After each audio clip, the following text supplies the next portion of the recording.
A march around the red zone, a peaceful protest to bring to light issues affecting Cantabrians since the quakes. A protest that's part of a global movement.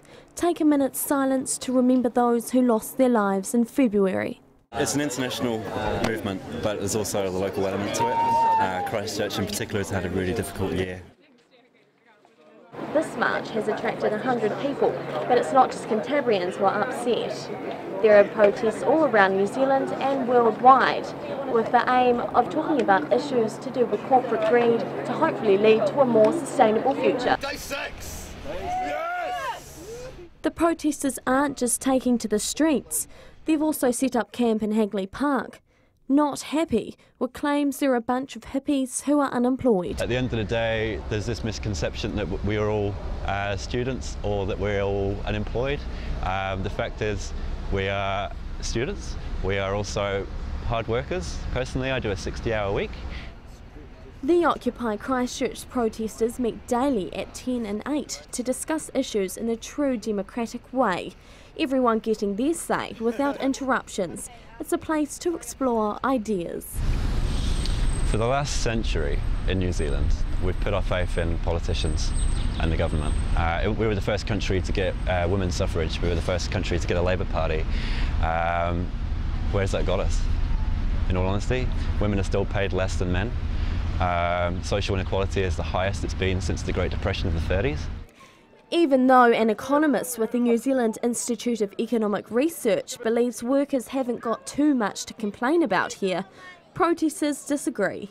When I hear economists telling us that everything's fine and that it's just a joke and that New Zealand's not a problem, we are the third most unequal society in the OECD. The main issue for this group is corporate greed, which they believe is the root of most problems the world is currently facing, including social inequality. Poor people getting poorer and poorer, and rich people getting richer and richer. The rich getting richer, while they say children in our own country are going hungry.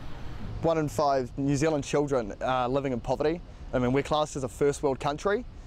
How is that right? I mean, we have enough food, clothes, shelter and education to have every single person that is living on this earth looked after.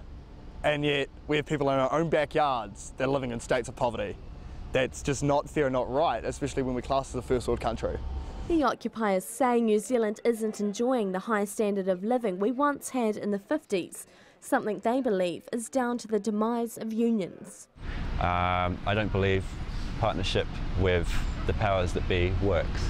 The last 30 years in New Zealand, the trade union movement, that's my background, have been working in this partnership environment, and it's been an absolute failure.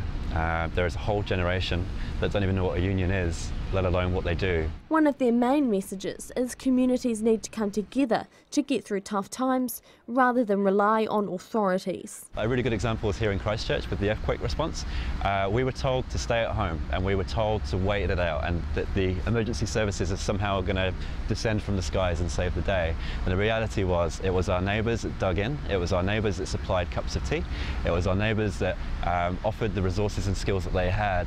And if we lived in a society where that was the norm, man, the response would have been so different. They know these are big issues, but when their voices are combined with those worldwide, it could just lead to change. Carran, Metronews.